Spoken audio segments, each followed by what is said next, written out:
Ya, Assalamualaikum warahmatullahi wabarakatuh. Selamat pagi, selamat siang, sore, malam, saudara-saudara, peserta kuliah Kimia Organik 2. Mulai saat ini kita akan belajar sesuatu yang lain. Kalau biasanya saudara belajar tentang struktur dan reaktivitas, mulai pertemuan ini kita akan belajar sesuatu yang lain, yaitu bagaimana menentukan struktur. Mengapa kita perlu menentukan? Karena ya struktur nggak bisa kita lihat dengan mata ya. Jadi kita akan menggunakan spektroskopi. Ya, di pertemuan yang pertama ini kita akan bicara tentang spektroskopi inframerah ya. Di kimia dasar, saudara sudah belajar tentang radiasi elektromagnetik ya, salah satunya adalah spektrum inframerah.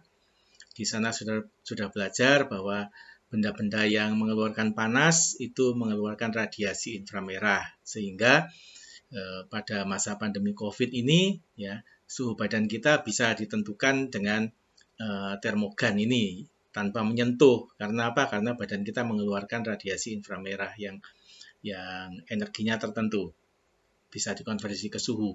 Ya, yang gambar yang di tengah ini adalah kamera inframerah yang mengkonversi energi menjadi warna-warna cahaya tampak seperti ini. Ya, di sini warna merepresentasikan energi ya. Jadi makin terang itu energinya makin tinggi atau gelombangnya makin pendek ya. Tikus ini ekornya paling panas ya, ekor dan matanya ya. Kenapa? Karena tikus ini kekurangan reseptor hormon tiroid ya, sehingga dia tidak bisa mengendalikan konstriksi pembuluh darah di ekornya sehingga ekornya panas gitu. Nah, sebagai buku wajib ya, saya akan menggunakan kimia organiknya WIT ini ya. Kita tidak akan belajar inframerah yang terkait dengan hal-hal ini, tetapi terkait dengan penentuan struktur ya. Nah, tujuan belajar setelah mempelajari topik ini, seharusnya Anda mampu mengidentifikasi serapan-serapan yang khas di daerah spektrum inframerah ya, dan mengusulkan jenis-jenis gugus fungsi yang ada di dalam molekul sampel. Kemudian menjelaskan gugus-gugus fungsi mana yang tidak mungkin ada di dalam molekul karena pita-pita serapan khasnya tidak ada dalam spektrum inframerah. Nah, sebagai pendahuluan, apa itu spektroskopi? Ya, spektroskopi adalah teknik yang digunakan untuk menentukan struktur senyawa. Ya, yang sebagai dasar adalah interaksi antara radiasi elektromagnetik dengan materi. Itu yang diukur nanti dalam spektroskopi. Ya. Kebanyakan teknik spektroskopi ini bersifat non-destruktif, ya, tidak merusak sampel. Lalu ada istilah spektroskopi absorpsi, ya, yaitu mengukur banyaknya cahaya yang diserap oleh sampel sebagai fungsi dari panjang gelombang. Ya. Nah, inframerah ini nanti adalah salah satu spektroskopi jenis ini. Nah, yang akan kita pelajari di dalam penentuan struktur ini ada 4. Yang pertama adalah spektroskopi inframerah. Ya, spektroskopi inframerah. Untuk singkatan, saya menggunakan tetap singkatan bahasa Inggris IR ya, dari infrared. Meskipun bahasa Indonesianya saya sebut inframerah ya. Nah, spektroskopi IR ini mengukur frekuensi vibrasi ikatan di dalam molekul ya. Dan ini digunakan untuk menentukan jenis gugus fungsi. Kemudian ada spektrometri massa ya. Saya singkat MS, bukan SM ya. MS dalam bahasa Inggris. Nah, di dalam spektrometri massa ini ya kita akan memfragmentasi molekul. Ya, jadi memotong-motong molekul dan menentukan massa masing-masing fragmen itu. Ya, dari MS kita dapatkan informasi mengenai massa molekul senyawa atau berat molekul senyawa dan juga jenis gugus fungsi. Kemudian spektroskopi resonansi magnetik inti ya, atau dalam bahasa Inggris nuclear magnetic resonance disingkat NMR. Ini akan menganalisis lingkungan atom-atom hidrogen dalam suatu senyawa ya, Dan informasi ini memberikan petunjuk mengenai struktur. Struktur apa? Struktur rantai karbon atau struktur gugus alkil dan juga gugus-gugus lain yang ada di dalam molekul. Lalu yang terakhir spektroskopi ultra ungu atau ultraviolet, ya singkatannya UV atau UV. Ini menggunakan transisi elektronik. Transisi elektronik itu apa nanti ya? Untuk apa? Untuk menentukan pola-pola ikatan, khususnya untuk melihat ikatan rangkap terkonjugasi. Nah, ini sedikit saya ulang mengenai panjang gelombang dan frekuensi yang sudah saudara dapat di fisika dasar. Ya. Frekuensi itu apa? Frekuensi adalah banyaknya siklus gelombang penuh yang melewati satu titik diam dalam satu detik. Ya. Kemudian panjang gelombang. Panjang gelombang adalah jarak antara dua puncak, ya, atau dua lembah. Jadi dua puncak dari sini ke sini, ini panjang gelombang. Dari sini juga sampai sini panjang gelombang. Dari sini sampai ke sini juga satu panjang gelombang. Nah, di sini ada lambang yang menyatakan frekuensi dan panjang gelombang. Ini dua-duanya adalah huruf Yunani. Yang ini lambda, ya, lambda atau huruf L-nya Yunani. Sedangkan yang ini adalah huruf Nu, bukan V ini ya. Huruf Nu. Nu ini adalah huruf N-nya Yunani. Hubungan-hubungan ini juga sudah dipelajari di fisika dasar, yaitu bahwa frekuensi itu berbanding terbalik dengan panjang gelombang. Yaitu rumusnya seperti ini ya. Di mana C ini adalah kecepatan rambat cahaya yang besarannya adalah 3 kali 10 pangkat 8 meter per detik. Ya, lalu besarnya energi ini bisa juga ditentukan, dihitung ya dengan mengalihkan frekuensi dengan tetapan Planck. Ya. Nah, mengenai hitungan-hitungan ini ada soal latihan di buku, silakan dilihat sendiri ya, dicoba. Nah, ini adalah spektrum elektromagnetik yang juga sudah saudara pelajari ya. Di sini digambarkan dari bawah ke atas, ini energinya makin tinggi, ya. Panjang gelombangnya juga Anda lihat makin pendek, ya. Lalu frekuensinya makin tinggi, ya. Hubungannya seperti yang tadi itu, ya. Nah, ini daerah-daerahnya, lalu ini besaran energinya, yang ini tadi panjang gelombangnya, ya. Lalu di sini efek radiasi elektromagnetik ini terhadap molekul. Ya. Nah, interaksi radiasi ini terhadap molekul ini nanti yang kita pelajari untuk menentukan struktur. Ya.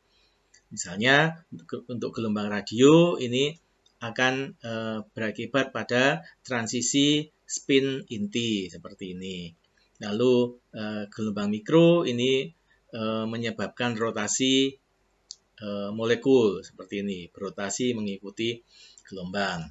Ya, kemudian yang mau kita pelajari adalah yang ini ya, daerah inframerah yang akan menyebabkan vibrasi molekul. Lalu nanti juga kita akan pelajari tentang daerah ultraviolet ya, yang akan menyebabkan transisi elektronik. Daerah inframerah ini ada di frekuensinya ada di bawah sinar tampak dan di atas gelombang mikro. Kalau Anda lihat tadi di sini di bawahnya sinar tampak, di atasnya gelombang mikro, ya. Posisinya di sini di antara sinar tampak dan gelombang mikro. Kemudian panjang gelombangnya antara 2,5 sampai 25 mikrometer, ya. Nah, satuan yang lebih lazim digunakan di dalam spektroskopi inframerah ini adalah bilangan gelombang yang lebih sering digunakan. Ya, apa itu bilangan gelombang? Ya, kalau tadi frekuensi adalah banyaknya gelombang per detik, ya. Maka bilangan gelombang ini adalah banyaknya gelombang per sentimeter. Ya. Nah, tentu saja bilangan gelombang ini sebanding dengan frekuensi, karena itu juga sebanding dengan energinya. Nah, jadi kita lihat bahwa akibat dari radiasi elektromagnetik di daerah inframerah adalah vibrasi molekul. Apa itu vibrasi molekul? Ya? Kita bisa gambarkan aja dua atom itu seperti dua bola begini yang dihubungkan oleh satu pegas. Ya, pegas itu melambangkan ikatan kimia di antara dua atom itu. Nah, kalau pegas ini kita regangkan, ya, maka suatu gaya akan menarik kembali kedua atom ini menuju panjang ikatan kesetimbangan, menuju kesetimbangannya. Ya. Kalau pegas ini didorong, juga begitu, dia akan kembali mendekat. Ya. Kalau dua bola ini kita regangkan, ya, atau kita mampatkan, kemudian kita lepas, kemudian nanti dua bola ini akan bergetar, ya, menjauh mendekat, ya, dengan kata lain bergetar. Ya. Demikian juga sepasang atom, ya, juga seperti itu. Nah, ini frekuensi getaran, uluran, ikatan-ikatan antar atom, ya. Nanti Anda bisa cermati sendiri, ya, besarannya seberapa. Jadi di sini ikatan, misalnya ikatan C dengan H, energi ikatannya sekian kilojoule atau sekian kilokalori, ya.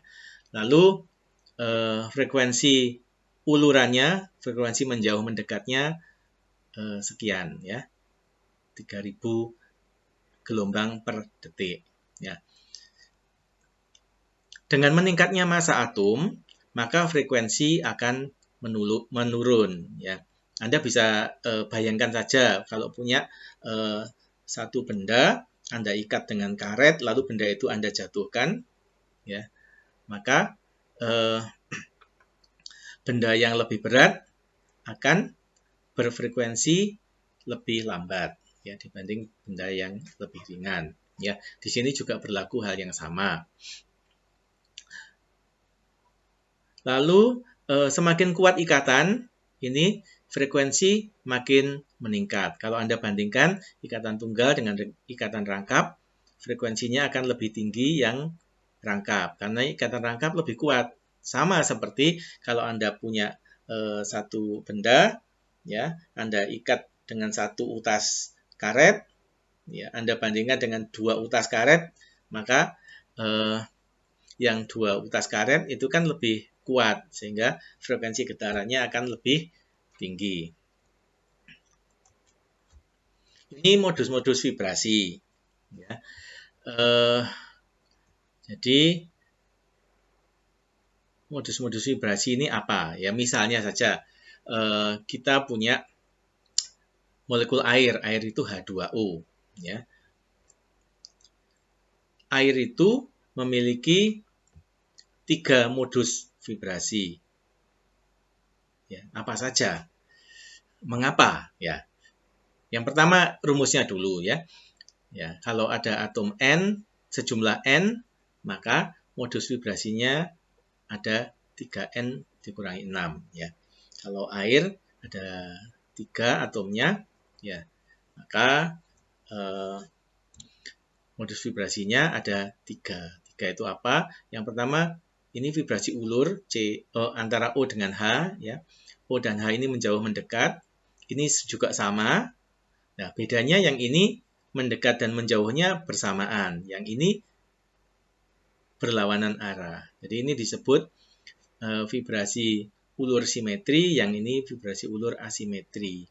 Nah, di samping vibrasi ulur juga ada vibrasi tekuk. Nah, kalau vibrasi ulur ini mengubah panjang ikatan, vibrasi tekuk ini mengubah lebarnya sudut ikatan. Ya. Nah, itu kalau atomnya ada 3. Ya. Kalau atomnya lebih dari 3, bisa seperti ini. Ya. Kalau yang atas itu kan seperti tadi, ya. vibrasi ulur yang atas itu, menjauh dan mendekat. Jadi ada yang simetri dan ada yang asimetri. Nah, sedangkan yang bawah ini adalah vibrasi tekuk. Ya, vibrasi tekuk itu ada yang disebut rocking, ya, ada yang disebut scissoring, menggunting, ada yang disebut wagging, dan twisting. Ya, sekarang mungkin kalau begini agak susah membayangkan ya. Coba saudara lihat tangan saya saja. Nah, kalau yang namanya rocking, ini tangan saya ya. Rocking itu begini. Ya, bergoyang begini. Nah, kalau yang scissoring yang di tengah ini menggunting begini. Ya, kemudian yang ini wagging, ini dua atom itu maju mundur bersama begini. Ini wagging. Ya.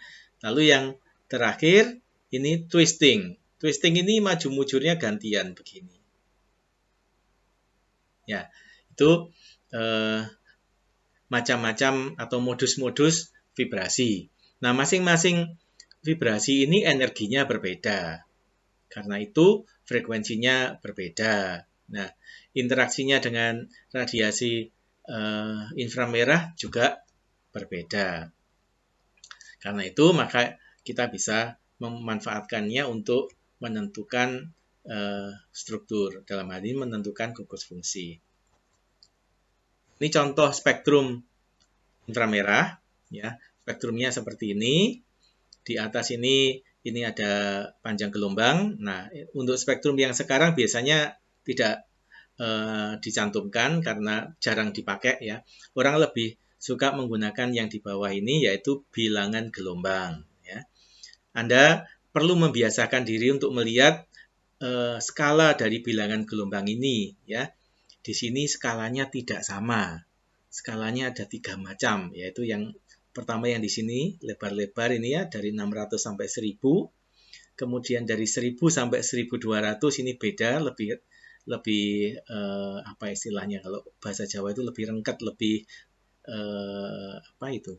Ya, lebih kerap ya, lebih jaraknya lebih sedikit, lebih kecil ya.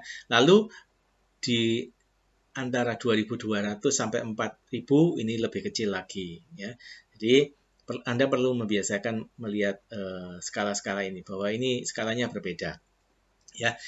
Itu sumbu X-nya adalah bilangan gelombang. Kemudian sumbu Y-nya adalah ini ya. Transmitans, persen transmitans. Ini satu-satunya spektrum radiasi elektromagnetik yang disajikan dengan menggunakan transmitans di dalam inframerah ya.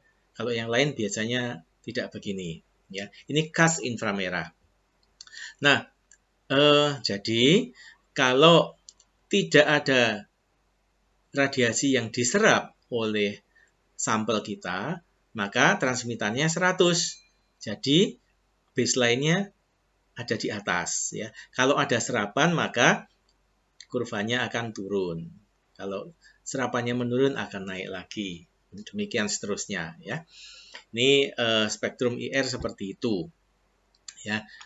Jadi kalau Anda lihat di sini jenis-jenis vibrasi ini memberikan serapan di tempat-tempat yang berbeda ya. Ini contohnya adalah metanol di sini, ada OH uluran metanol di sini, kemudian CH ulurannya di sini.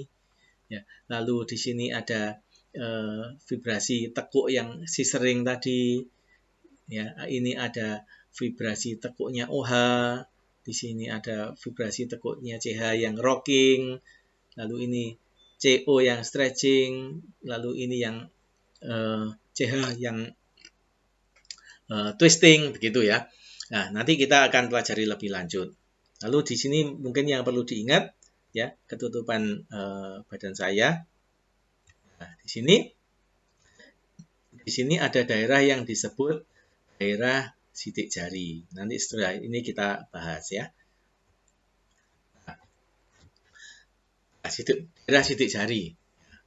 Apa itu sidik jari? Ya, seperti manusia punya sidik jari. Ya kan, sidik jari manusia yang satu tidak sama dengan yang lain. Nggak ada yang sama di dunia ini. Nah, untuk molekul itu seperti manusia itu tadi ya. Tidak ada molekul yang memberikan spektrum IR yang sama persis. Ya. Nggak ada, ya. Pasti berbeda kecuali sepasang enantiomer. Ya. Nah, di kimia organik 1 Anda sudah belajar bagaimana enantiomer itu. Ya, kemudian daerah sidik jari ini berada antara 600 sampai 1400 dan memiliki jenis-jenis vibrasi yang paling rumit. Ya. Tadi dikatakan bahwa spektrum IR itu sidik jari senyawa. Ya. Nah, sebetulnya ya seluruh spektrum itu sidik jari senyawa. Tetapi ada daerah khusus yang disebut daerah sidik jari. Mengapa? Karena di daerah ini kita biasanya sulit menentukan ini vibrasi dari gugus yang mana, ini jenis vibrasi apa. Mengapa? Karena senyawa-senyawa organik itu biasanya ikatannya banyak, ya. Dan daerah 600 sampai 1400 ini menjadi rumit, ya. Karena rumit tidak kita tentukan, ya. Lalu kita sebut saja daerah sidik jari. Ya. Lalu ada daerah antara 1600 sampai 3500, ini kita sebut daerah gugus fungsi, ya. Sekali lagi daerah gugus fungsi. Kenapa? Karena pada daerah ini ya terdapat jenis-jenis vibrasi yang paling umum, ya. Dan kita dapat menggunakannya untuk mencari informasi tentang gugus fungsi, ya.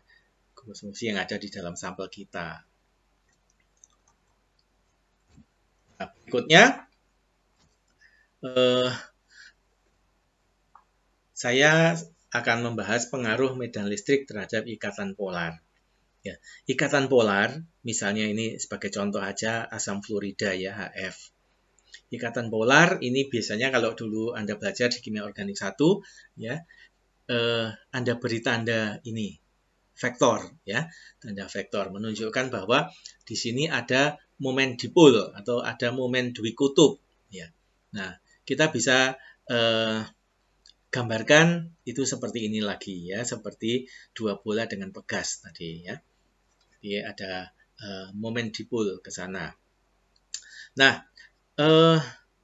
kalau molekul polar ini, ya, terkena medan listrik, ya, medan listrik itu digambarkan dengan ini dan ini, ya.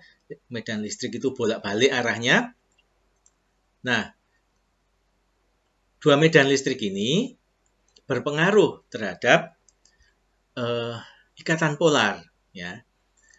Nah, di sini Anda lihat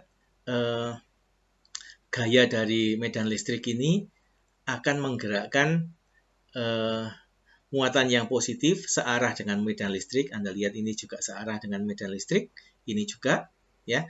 Lalu berlawanan arah untuk yang bermuatan negatif. Ya. Nah, jadi gaya dari medan listrik pengaruhnya apa kalau begitu? Pengaruhnya adalah dia akan meningkatkan amplitudo getaran. Ya, jadi kalau frekuensi getaran dari dua atom itu memiliki energi yang sama dengan radiasi elektromagnetik, maka energi akan diserap dan akan terjadi peningkatan amplitudo getaran.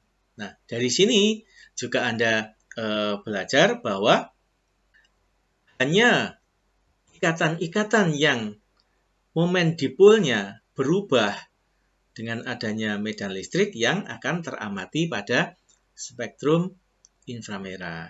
Nah, ikatan-ikatan bagaimana yang tidak menyerap di inframerah? Yang tidak menyerap adalah ikatan-ikatan yang simetris, ya, dari struktur senyawa yang simetris. Ya, misalnya apa? Misalnya alkuna yang ikatan rangkap tiganya itu di tengah-tengah, itu tidak akan berubah momen dipolnya, ya. Nah, tidak akan memberikan sinyal pada spektrum inframerah. Nah, terkait dengan mana gugus yang aktif inframerah, mana yang tidak, ya, Anda bisa berlatih di soal latihan 12,2 ini. Ya, silakan. Soalnya mudah sekali. Ya, saya tidak berikan contoh di sini karena soalnya mudah. Ya. Berikutnya, nah sekarang kita lihat alat spektrometer inframerah. Ini alat yang dikembangkan pertama, dikembangkan terlebih dulu, ya sekarang disebut spektrometer inframerah dispersif, ya. Kalau dulu ya disebutnya spektrometer inframerah gitu saja, ya. Nah, di sini ada sumber cahaya inframerah. Sumber cahayanya ini akan dipecah dua. Yang satu akan mengenai reference, mengenai sel reference, sel rujukan, ya. Yang di sini, ya, ini adalah sel sampel yang berisi senyawa kita. Nah, senyawa kita ini biasanya kalau padat itu digerus dengan kalium bromida kering, ya, kayak KBr kering digerus homogen lalu dipres sampai menjadi padatan yang transparan. Nah, kalau cair bisa dioleskan pada lempeng padatan NaCl atau juga bisa KBr, ya.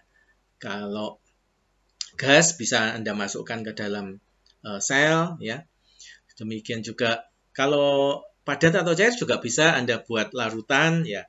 Larutan misalnya pelarutnya CaCl2 atau CCl4 atau CS2 gitu, ya. Bisa juga, ya, atau kalau padat juga bisa digiling dengan parafin, ya. Nah, ada macam-macam teknik menyiapkan sampelnya. Nah, lalu ini tadi kembali ke cahaya, ya, sinar inframerah akan menembus reference dan menembus sampel, ya. Kemudian dibandingkan, ya. Kalau di sini kan tidak ada sampelnya. Jadi kalau sampel ini menyerap radiasi, maka intensitasnya kan berbeda dengan yang melewati reference. Ya, ini yang dibandingkan, ya. Jadi ini akan berputar-putar untuk membandingkan dua jalur cahaya ini.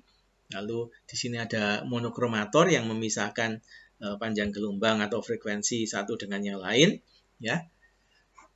Monokromatornya ini tentu bergerak, ya. Ini bisa kisi, ya, bisa macam-macam, ya. Bisa prisma, ya. Lalu di sini ada detektor, lalu akan direpresentasikan dalam bentuk gambar seperti ini yang saya tunjukkan tadi.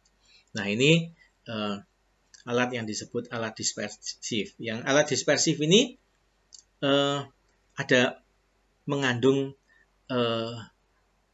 komponen yang mahal, yaitu ini monokromator ini, ya. Ini komponennya mahal, ya. Nah, sekarang orang mengembangkan alat yang baru. Alat itu namanya spektrometer FTIR. Apa ini, ya? Nanti dulu, ya. Nah, di sini hasil pengembangan ini adalah alat ini lebih sensitif, lebih akurat, ya. Lalu energi yang dibutuhkan lebih kecil. Kemudian satu scan ini diselesaikan dalam 1-2 detik, ya. Kalau dengan alat yang tadi bisa 2-10 menit, ya, dalam satu kali scan, dan hanya bisa satu kali scan, ya. Satu kali scan langsung keluar printout-nya. Kalau yang di sini ini tidak, ya. Scan-nya bisa berkali-kali, tergantung kita maunya berapa kali. Lalu hasil scan-nya itu di rata-rata, sehingga karena di rata-rata, maka rasio antara sinyal dengan noise kan menjadi jauh, ya. Dan yang noise akan makin lama makin hilang, yang sinyal makin lama makin kuat, ya. Sehingga alat ini lebih sensitif. Nah, alat ini juga lebih akurat, ya, karena dikalibrasi dengan laser, ya. Nanti saya jelaskan dulu sedikit mengenai bagaimana cara kerjanya, ya. Di sini ada sumber cahaya inframerah sama seperti tadi. Kemudian ini lintasan cahayanya. Di sini ada splitter pemisah berkah cahaya ini. Jadi berkah cahaya ini akan dipecah dua, yang satu ke sana ke arah cermin diam. Cermin diam ini memantulkan cahayanya kembali ke sini. Kemudian di sini ada jadi cahaya yang terus itu akan mengenai cermin yang lain. Cermin ini cerminnya bergerak. Ya, gerakannya ini dikalibrasi oleh laser ini. Ya, ini juga akan memantulkan sinarnya ke sini, cahayanya ke sini. Nah, di sini cahaya dari yang dipantulkan oleh cermin yang ini dan yang ini akan bertemu. Nah, karena ini bergerak maju mundur, maka lintasannya jaraknya tidak sama dan di sini akan terjadi interferensi gelombang. Ya. Mungkin di SMA Anda pernah melakukan percobaan interferensi gelombang dengan gelombang bunyi ya. Misalnya pakai dua senar gitar atau senar piano gitu, yang tegangannya tidak sama, hampir sama tetapi tidak sama, lalu Anda bunyikan bersama-sama, maka akan terjadi interferensi gelombang menghasilkan bunyi yang saling menguatkan dan saling melemahkan berganti-ganti ya. Nguang-nguang gitu ya. Nah, di sini juga begitu. Akan kita dapatkan interferensi gelombang ya. Dan itu yang akan dideteksi ya, interferensi gelombang itu. Gelombang yang berinterferensi itu akan mengenai sampel, lalu selanjutnya akan dideteksi.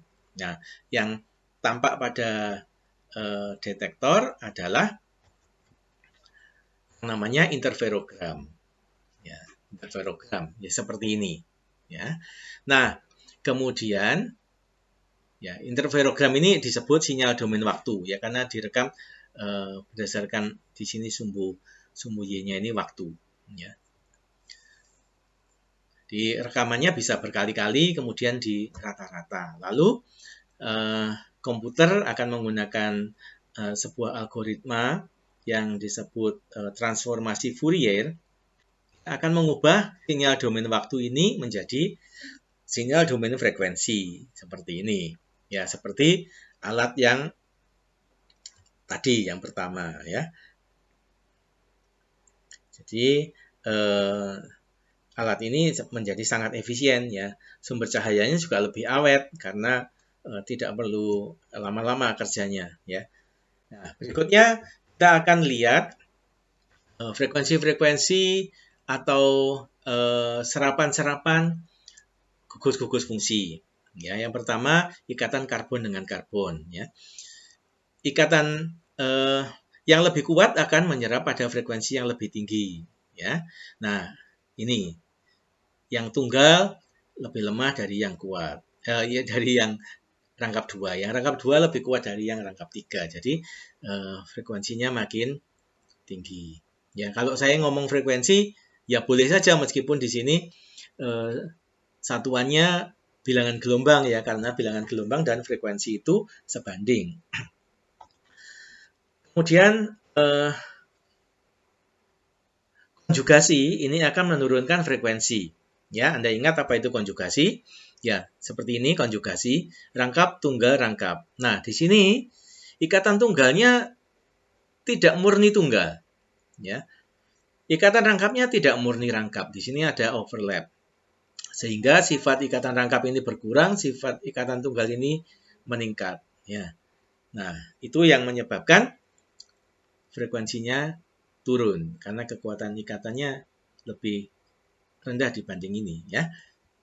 Untuk yang aromatik juga demikian sama. Ya.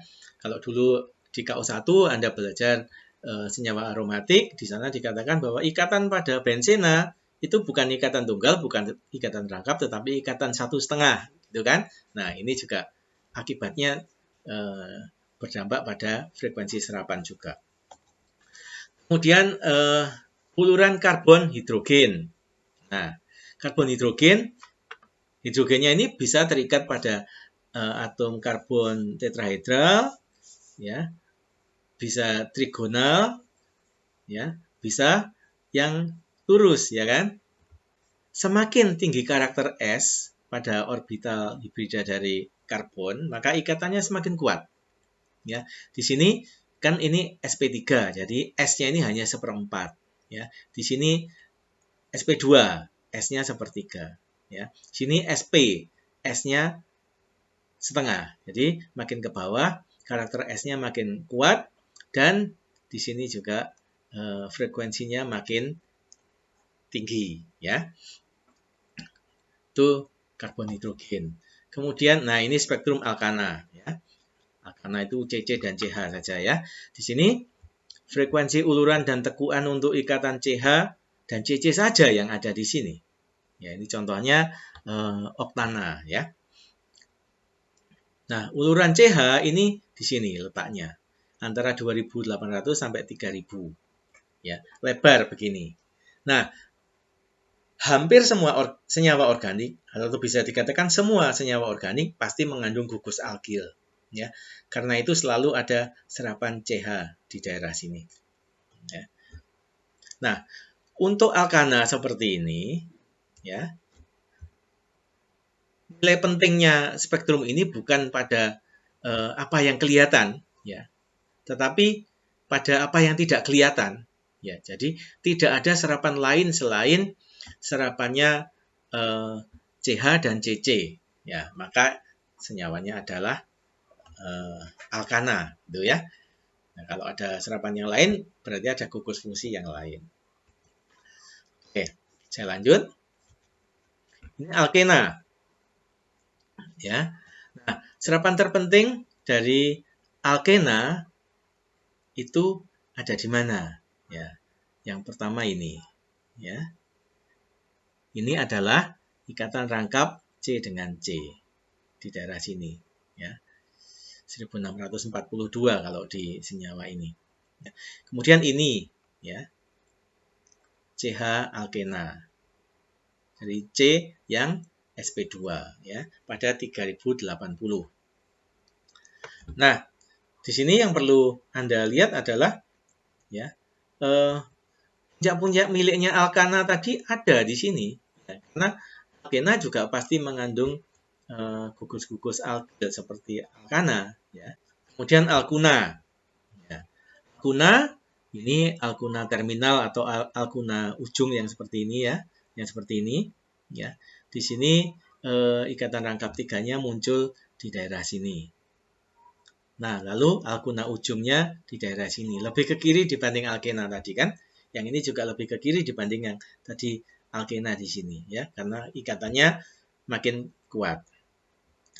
Nah, untuk alkuna yang bukan yang ujung, yang tidak ada H-nya begini ya, contohnya ini alkuna yang ini ikatannya simetris di sini ya, di sini tidak ada serapan seperti ini.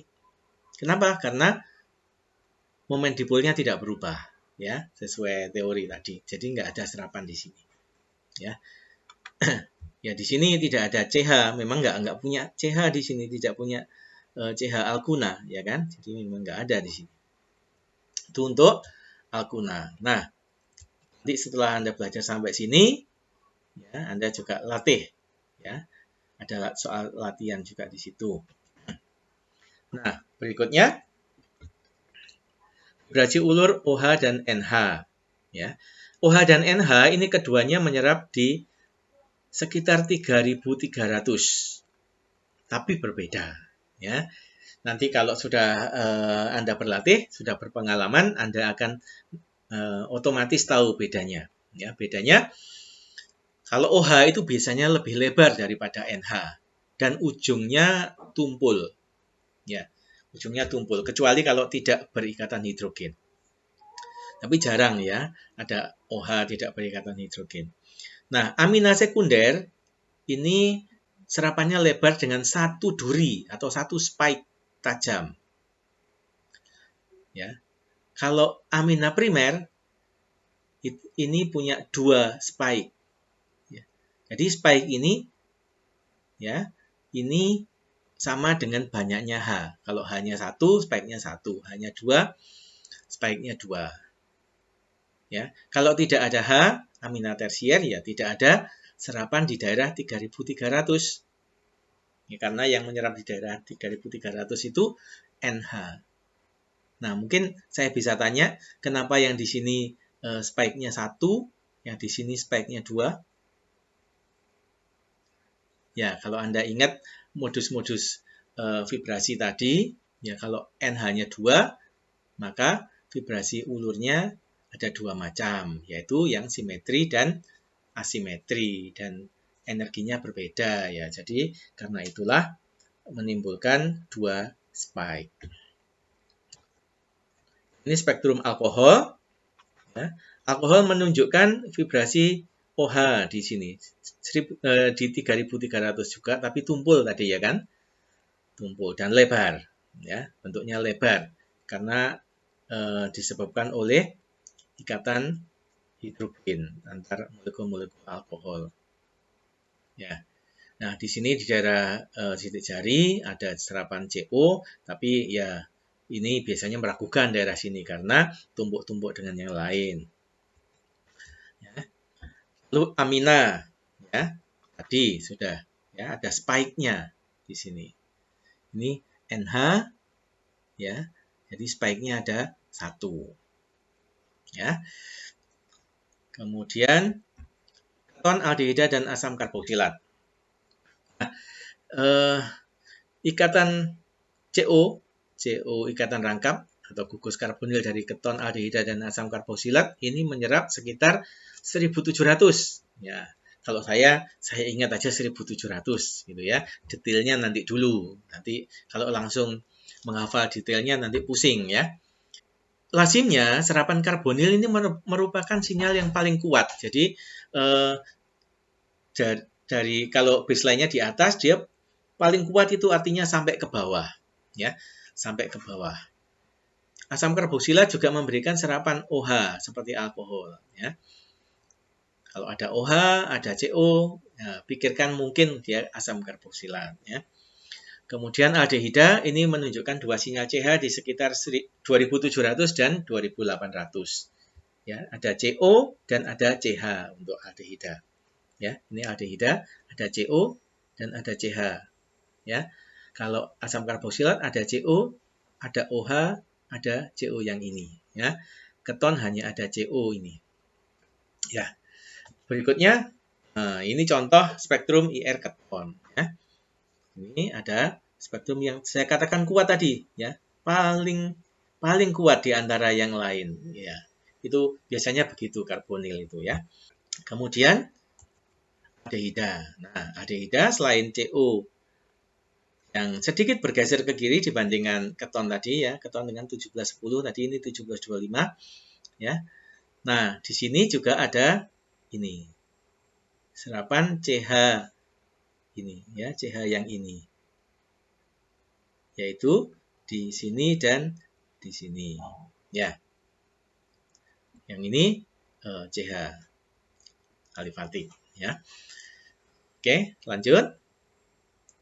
Jadi mungkin Anda nggak perlu ingat ini persisnya berapa gitu ya, frekuensinya atau bilangan gelombangnya, asal Anda bisa melihat dua ini, Anda bisa menentukan bahwa itu adalah aldehida.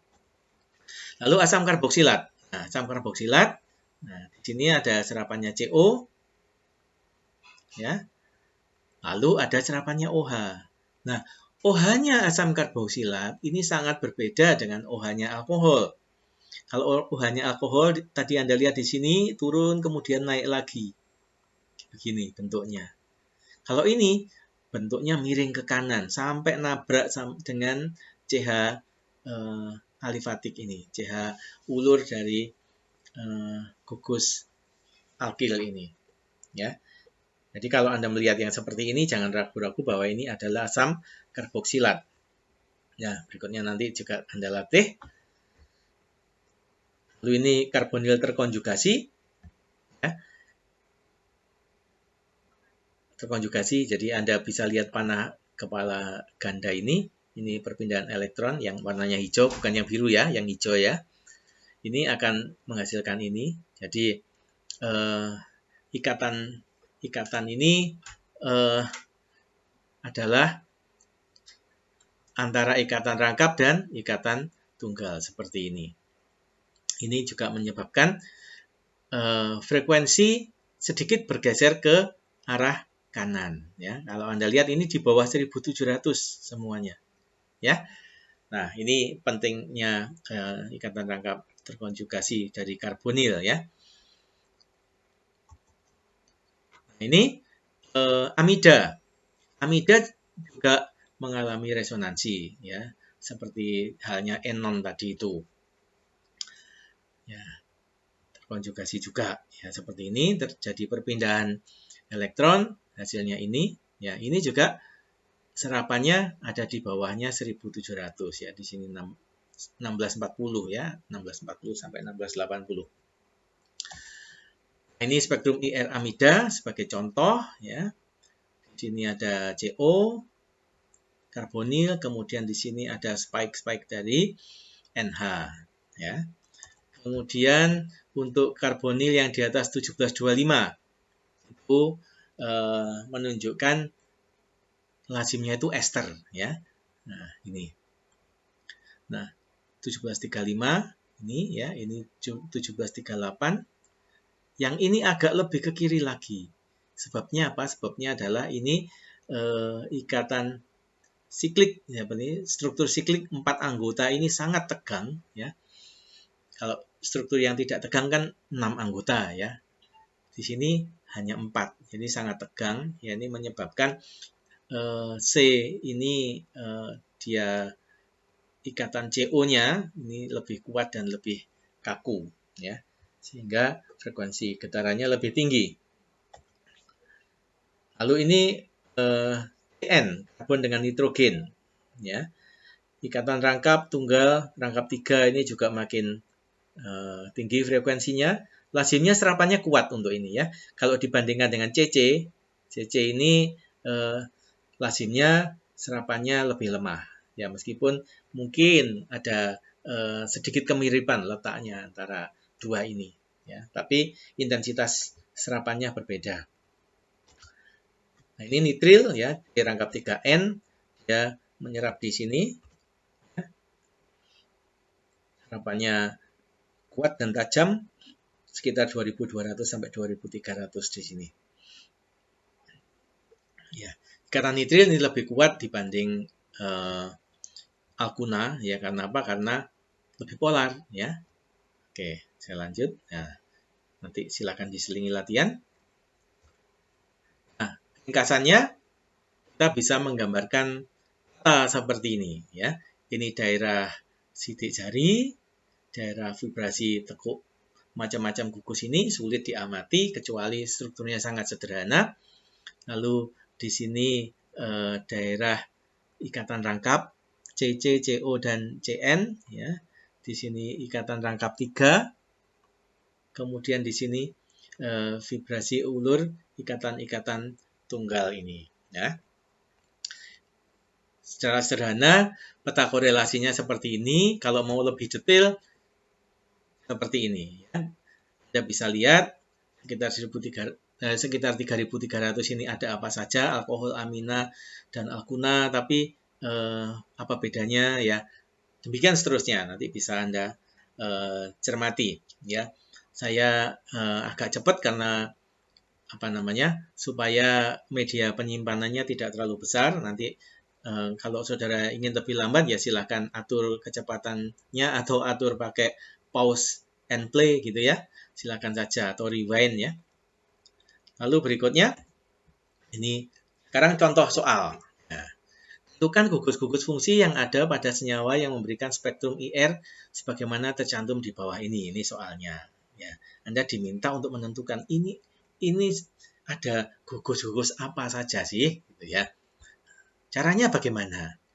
Ya, caranya ini kuncinya ada saya taruh di belakangnya ini.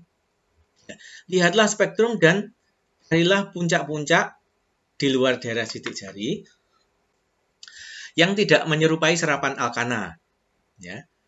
Jadi puncak lemah di sekitar 3.400, puncak kuat sekitar 1.720, dan puncak yang tidak lazim pada daerah ulur CH. Ya. Di daerah CH terdapat 2 puncak tambahan pada ini dan ini.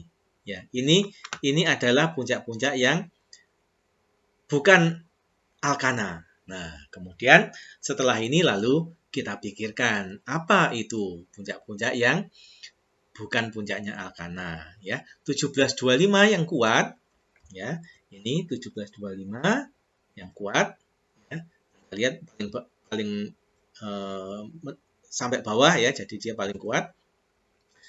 Ini bisa dipastikan gugus CO, ikatan rangkap, ya. Dan adanya dua puncak pada 1720 dan 2720 dan 2820 ini dan ini menunjukkan aldehida. Ya. Jadi kita bisa menyatakan bahwa sampelnya adalah suatu aldehida. Ya. Lalu puncak-puncak yang lain, ya, misalnya puncak lemah sekitar 3400 ini Anda bisa menduga ini OH gitu ya. Tapi ini juga muncul di yang tidak ada OH-nya ya. Ini puncak-puncak yang kadang membingungkan ya. Nah, Anda akan kalau sudah banyak belajar akan tahu bahwa alkohol itu serapannya jauh lebih kuat ya. Nah, mungkin juga di situ ada OH dari air. Kalau senyawanya tidak murni ya, mengandung sedikit air atau aldehidanya punya hidrat ya. Hidrat kan juga H2O ya. Itu juga memberikan serapan di situ. Nah, banyak serapan IR yang tidak dapat dijelaskan di daerah ini. Misalnya ada overtone dari O ini itu muncul di sini ya. Overtone itu apa? Overtone itu ya kalau Anda mungkin pernah belajar musik ya. Kalau Anda membunyikan nada A di piano dengan frekuensi 440 Hz misalnya, ya, maka sebetulnya ya, Anda juga mendengar nada A yang satu oktav di atasnya yang frekuensinya 880. Ya, itulah yang disebut dengan overtone. Ya, di ini juga ada overtone. Ya, ini juga kadang-kadang membingungkan. Ya.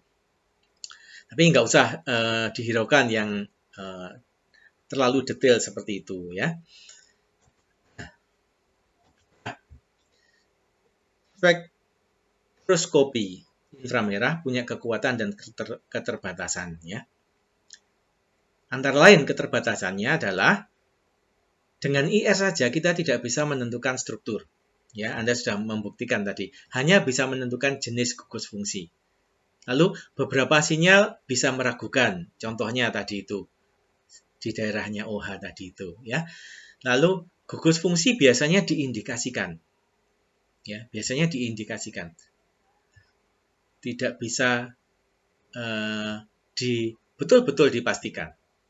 Nah, yang lebih pasti sebetulnya adalah bahwa tidak adanya sinyal itu merupakan bukti yang pasti bahwa gugus fungsi tidak ada.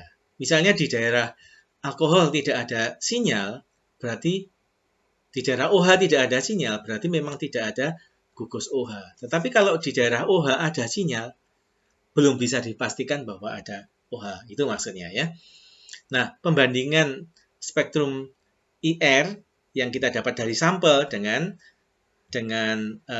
pembanding yang sudah diketahui strukturnya, ini akan mengkonfirmasi identitas senyawa. Jadi kalau sampel kita itu sama dengan pembanding, maka spektrum IR-nya akan sama persis. Ya. Nah, di sini ada istilah-istilah yang kita pelajari di IR. Nanti Anda lihat. Nah, apakah Anda sudah paham istilah-istilah itu? Kalau belum, silakan lihat definisinya di bukunya Wade halaman sekian. Ya, supaya Anda bisa belajar dengan lebih baik. Nah, kemudian Anda bisa mengecek apakah tujuan pembelajaran yang di awal tadi sudah dicapai dengan mengerjakan soal-soal ini. Ya, soal-soal ini akan menunjukkan bahwa Anda sudah mampu atau Anda sudah punya ya skill mengenai problem solving yang didaftarkan di sini nih ya. Jadi Anda bisa mengukur diri Anda sendiri. Ya. Baik, saya kira itu yang saya bisa saya berikan, silakan dipelajari. Kemudian nanti kita akan gunakan waktu pertemuan kita untuk langsung berdiskusi. Jadi Anda siapkan pertanyaan-pertanyaan, baik pertanyaan dari PPT, dari bukunya, kemudian dari soal-soal, ya silakan. Kemudian setelah ini nanti kita akan lanjut ke spektrometri massa, ya. Nanti silakan lanjut ke spektrometri massa. Demikian. Terima kasih sekali atas perhatian Anda. Selamat belajar dan semoga sukses. Wassalamualaikum warahmatullahi wabarakatuh.